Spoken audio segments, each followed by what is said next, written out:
It took less than 3 seconds, just a glance, for Sandra McKee to decide that the sharply dressed black man standing at the lounge entrance didn't belong. His presence, though quiet and composed, unsettled her practiced bias. "Security," she whispered, her tone sweet but laced with suspicion. What she didn't know, what no one in that terminal could possibly know, was that the man she was dismissing wasn't just another traveler. He was Nathaniel Cole, the billionaire tech visionary behind the very infrastructure keeping their planes in the air. As security moved in and passengers averted their eyes, one call was already being made. "Protocol Raven, begin observation." With those words, Regalis Airways wasn't just ejecting a passenger, they were provoking a storm. A reckoning decades in the making, because Nathaniel Cole didn't believe in revenge. He believed in consequences. The crisp morning air at Washington National Airport held the usual hum of urgency, rolling luggage wheels, last-minute gate announcements, and the rhythmic shuffle of business travelers. Among the crowd stepped Nathaniel Cole, a man who carried more than just a sleek black carry-on. Dressed in a finely tailored Tom Ford suit, his posture was calm, his eyes sharp, the kind of calm honed through decades of quiet storms. At 42, Nathaniel was no stranger to elite spaces. He had built Cole Dynamics, a revolutionary tech firm that powered half the nation's airport infrastructures. Yet, as he stepped toward the first-class check-in counter, it wasn't his legacy that greeted him, it was suspicion. Behind the desk, Sandra McKee, a gate agent with over 2 decades at Regalis Airways, glanced up and barely masked her disdain. Her gaze didn't register his credentials, only his skin. "Good morning," Nathaniel offered, sliding across his platinum frequent flyer card and ID. "Flight to San Francisco, 11:30. Sandra's fingers danced on the keyboard, a tight smile on her lips. "And how are we traveling today, Mr. Cole?" she asked, the pause before his name loaded with judgment. "First class," Nathaniel replied smoothly, sensing her unspoken disbelief. As Sandra examined the boarding pass, she leaned toward her colleague, whispering just loud enough for him to catch fragments. "Probably a mix-up. That startup guy. And money doesn't buy manners." Minutes later, he approached the first-class lounge, but before the young white attendant could scan his pass, Sandra appeared again. "I'll take care of this," she interrupted. Nathaniel's documents were inspected again, too thoroughly, as if she were waiting to uncover something illegitimate. "This ticket, it seems suspicious," she muttered, her voice dripping with doubt. "Did someone purchase this for you?" Other travelers nearby glanced over. A man in golf khakis chuckled. "Coach is that way, buddy." Nathaniel didn't flinch.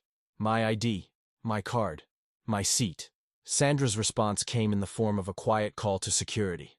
Within minutes, Victor Grant, a broad-shouldered security supervisor, appeared. A military veteran turned airport security lead. Victor's face flickered with brief recognition. He knew who Nathaniel was, but professionalism bound him. "Sir, I'm going to ask you to step aside while we verify some things," Victor said respectfully. Nathaniel nodded. He'd been here before. Not this airport, maybe. Not this woman, certainly. But the same pattern, the same protocol of polite degradation. He followed without a word. As they disappeared from view, one person did notice. A young intern in a Regalis uniform, Jamal Barnes, had watched the entire encounter unfold. His phone buzzed as he messaged a friend in IT. "Dude, they just kicked out Nathaniel Cole." The Nathaniel Cole. By the time Nathaniel reached the security office, his mind was already moving.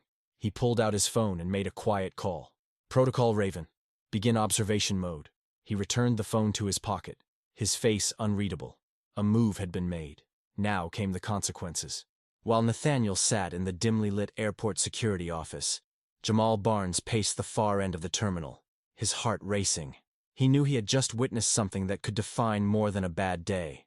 It might define the future of the company he worked for. Jamal had admired Nathaniel Cole for years. As a tech student, he had studied his algorithms, watched every public keynote, and once wrote an essay titled, "The Man Who Built the Future." Now that same man had been publicly humiliated for nothing more than fitting a profile that Sandra McKee had decided didn't belong. Meanwhile, in the security office, Victor Grant was reviewing Nathaniel's identification for the second time. His military-trained eye caught every detail, every subtle mark, and it was all in order, just like he knew it would be. But protocol demanded a performance, a checklist, and the script had been written long before Victor was even hired. I apologize for the inconvenience, Mr. Cole, Victor said as he handed back the documents. Nathaniel tilted his head. Is it an inconvenience? Or a pattern? Victor hesitated. The truth was hard to admit out loud. In his 2 decades at the airport, he had seen passengers of color pulled aside more often than not. He had heard the whispers in break rooms. He had followed orders when he should have questioned them. I can't comment, Victor said finally. You don't need to, Nathaniel replied, standing. Your silence says enough. As Nathaniel walked out of the office, Jamal sent another message to his friend in the IT department, Derek Wells. I just saw them walk him out like he didn't matter. Sandra was smirking. That's insane, Derek replied. Half the security systems in this place run on Cole Dynamics software. He practically built this airport. Jamal bit his lip. Should I say something? Derek responded without hesitation. If you don't, they'll bury it. They always do. While employees whispered and texted behind the scenes, Nathaniel's steps led him away from the chaos. His expression remained neutral, but his mind was calculating. Years ago, something like this might have left him burning with rage. But now, he had tools. Tools that could expose every flaw, every hidden pattern beneath the surface. Back in time, 28 years earlier, Nathaniel had learned about patterns the hard way. As a boy in the foster system, he'd sat alone on the steps of Greenwood Foster Home, with nothing but a spiral-bound notebook and a hunger to understand the world. After losing both parents in a car crash, he'd learned to expect disappointment, to read behaviors, to anticipate when adults would lie. So he studied the only things that made sense. Numbers, trends, data. He found comfort in logic, even when life felt irrational. One of the few adults who saw his potential had been his social worker, Miss Patterson. You're gifted, she told him once, after peeking over his shoulder at a series of complex equations he had scribbled. Someday, people will listen when you speak. But that, someday, had taken years, and many more betrayals, to arrive. At 17, Nathaniel was rejected for a scholarship by a board who questioned how a kid from the South Side had even heard of MIT. At 19, venture capitalists stole his first app idea, underpaying him for an algorithm that would go on to make millions for them. Nathaniel had promised himself he would never be powerless again. And now, here in Washington National Airport, that same boy, now a billionaire, a CEO, a builder of empires, was being treated like an intruder in a system he had helped design. But Nathaniel wasn't angry. He was ready to reveal what happens when systems built on prejudice forget who helped build them in the first place. Because this time, he wasn't alone. And this time, the world was watching. As Nathaniel Cole walked through the terminal, flanked by security supervisor Victor Grant, he remained composed. Every step was measured, every breath controlled. He had been here before, misjudged, misread, mistaken, but never quite like this. Inside the security office, Grant gestured for him to take a seat. This won't take long, he said, though the discomfort in his voice was clear. I understand, Nathaniel replied simply. Grant scanned his ID and documents again. Everything seems valid, he murmured. But the system flagged something unusual. Did it? Nathaniel asked quietly. Grant didn't respond. He knew the truth. There had been no red flags, only red assumptions. He sighed, visibly conflicted.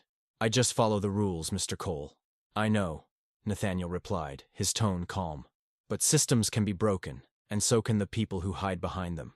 A few doors down, 22-year-old intern Jamal Barnes sat frozen at his desk. He had witnessed it all, from Sandra McKee's unnecessary confrontation at the lounge to Nathaniel's quiet dignity as he was escorted away. Jamal wasn't just another intern. He was a computer science graduate with a deep respect for tech legends. And Nathaniel Cole was one of his idols. Heart-pounding, Jamal typed a message to a friend in the IT department. They just kicked Nathaniel Cole out of the first-class lounge. No explanation. Security got involved. This is bad. His friend, Derek, responded in seconds. You serious? The Nathaniel Cole? Yes, and they didn't even recognize him. As Nathaniel sat silently in the security office, he pulled out his phone and made a brief call. This is Cole, he said. Protocol Raven. Begin observation mode. That single command activated a quiet storm. Across the country, a secure operations team assembled behind screens, eyes narrowing at their targets. These weren't ordinary tech staff. They were cybersecurity experts, analysts, and strategists, all personally selected by Nathaniel over the years for moments exactly like this. In a sleek black SUV outside the airport, Leah Okoro received the activation signal. Head of Global Security for Cole Dynamics, Leah was ex-CIA and trained to see what others missed. "It's active," she said into her phone. "We're in." Back at the terminal, Jamal noticed an unusual stir among the TSA and Regalis Airways staff. Whispers circulated. A few employees began to check their phones, their eyes widening as they read the first wave of social media posts. A blurry video had been uploaded. Sandra confronting Nathaniel. The caption read, "When you fly first class while black. Cole. Discrimination." It was spreading fast. Meanwhile, Derek, seated in the IT control room, turned pale. "He built half of our system," he muttered. "Cole Dynamics powers this airport. This isn't just bad, this is catastrophic." Jamal texted him again. "Do you think he'll retaliate?" Derek didn't respond. He didn't have to. They both knew the answer. Back in the security office, Grant's phone rang. After a few hushed exchanges, he returned with a clipped tone. "You're free to go, Mr. Cole. Apologies for the misunderstanding." Nathaniel gave a polite nod. "No problem. I'll board when ready." He left the office with the same quiet grace he had entered, his expression unreadable. But the damage had already been done. As he walked toward his gate, his phone buzzed. A new message from an unknown number. "Mr. Cole, this is Jamal Barnes, Regalis intern. What they did was wrong. Many of us here respect you. Just wanted you to know." Nathaniel paused, then replied with a message that would become a quote shared across thousands of screens in the coming days. "Stay observant. Truth reveals itself to the patient." By the time Nathaniel Cole was escorted into the Regalis security office, whispers had already started spreading across the airport. Inside the break room, an intern named Jamal Barnes could barely contain his frustration. His fingers danced across his phone screen as he sent a quick message to his friend Derek in IT. "Dude, they just kicked out Nathaniel Cole. The Nathaniel Cole, you know? Cole Dynamics?" Across the terminal, Derek nearly dropped his coffee. "You serious?" he replied. "The guy who basically wrote the AI we use in every airport system?" "Dead serious," Jamal messaged back. "They didn't even recognize him. Treated him like a threat." But Nathaniel wasn't one to react emotionally. He made a single, calm call from inside the office. "Protocol Raven. Begin observation mode." And with that, the tide began to turn. At Regalis headquarters, a PR officer rushed into CEO Charles Whitmore's office. "Sir, we've got a situation. A first-class passenger was removed from the lounge. Social media's picking up on it. There's video footage." Whitmore didn't even look up from his drink. "Handle it. Issue the usual apology. Call it a misunderstanding. No one pays attention to these things for more than a day." But this wasn't just anyone. This was Nathaniel Cole, a man with quiet power and global reach. Meanwhile, in the IT department at Regalis, systems began acting strangely. Flights were disappearing from the schedule, customer bookings were randomly altered, and credit card transactions began glitching. No one could trace the cause. But it wasn't a malfunction. It was deliberate. Back in his hotel suite, Nathaniel monitored everything from multiple secure screens. His head of global security, Leah Okoro, appeared on video call. Phase 1 initiated. "We've entered their internal systems quietly, just enough to disrupt, not destroy. Their network is wide open." "And our human assets?" Nathaniel asked. "Jamal's providing insight from the inside. We've also flagged Victor Grant, the security supervisor. He's not part of the problem, just stuck in the system." Nathaniel nodded. "Let's make sure he has a choice when the time comes." Back at the airport, Victor Grant was reviewing the security footage. Watching it play back, his gut twisted. He saw it clearly now. The way Sandra McKee intercepted Nathaniel without cause. The way she questioned his ID. The way she never did that with other passengers. He had followed protocol, yes. But in doing so, had he enabled injustice? His office phone rang. "Mr. Grant," said a calm, precise voice. "This is Leah Okoro, head of security for Cole Dynamics." Victor's hand paused. "How did you get this number?" "That's not important. What matters is the choice you make next. Mr. Cole recognizes that you handled a difficult situation with restraint, but he also knows you saw what happened, and you didn't stop it." "I followed policy," Victor replied, his voice steady. "Was that enough?" Leah asked. "We're not asking you to take sides. Not yet. We're asking for truth. When the moment comes, will you speak it?" Victor didn't answer, but the screen showing Nathaniel's removal continued to loop behind him, and something inside him shifted. In another part of the airport, Sandra McKee was gloating to fellow staff. I was just doing my job, she said with a smirk. You never know who tries to sneak into premium spaces. Erica, a younger agent who had witnessed the entire incident, stepped forward. He wasn't sneaking. He had a valid first-class ticket. You targeted him. The break room went silent. You know who that was, don't you? Erica continued. Nathaniel Cole. His tech runs this airport. Sandra's face paled slightly, but her pride didn't allow retreat. Doesn't matter who he was. I was just being careful. That's the problem, Erica replied. You only get careful with people who look like him. By the time Nathaniel boarded his flight to San Francisco, social media had exploded. A video showing his calm removal had gone viral. The hashtag #FlyWhileBlack was trending nationwide. A meme comparing his quiet composure to the airline's cold response had racked up millions of views. Leah updated him via secure channel. They've already issued the generic diversity statement, but it's not working this time. The narrative is shifting. People are asking who you are, and we're ready for phase 2. Nathaniel looked out at the tarmac, at the same logo of the airline that had tried to dismiss him. Good, he said quietly. Let's remind them who they underestimated. Regalis Airways had weathered storms before, delayed flights, lawsuits, even brief stock dips, but nothing prepared them for this. By 4:13 a.m., the company's booking system crashed completely. Gate agents couldn't access passenger manifests, and airport kiosks displayed cascading error messages. Within hours, chaos unfolded at terminals nationwide. Furious travelers stranded, angry posts flooding social media, and Regalis's name trending for all the wrong reasons. A hashtag emerged with brutal force. #FlyWhileBlack. In his San Francisco office, Nathaniel Cole watched it all unfold in silence. Multiple screens streamed real-time data as Leah Okoro briefed him. System infiltration complete, she said. The triggers we embedded are causing cascading malfunctions, but only within Regalis's outdated architecture. We're not harming the public, just revealing the rot. Any legal concerns? Nathaniel asked, eyes still fixed on the data. Our legal team has protected layers in place. Everything's traceable to their internal vulnerabilities. Nothing that leads back to us. Nathaniel gave a small nod. Let the systems speak. Across town, CEO Charles Whitmore stormed into Regalis headquarters in full panic mode. His voice echoed off glass walls as he barked orders no one was equipped to follow. Get it! Get legal! I want this fixed, now! But it had no answers. Nothing worked. Their recovery plans failed.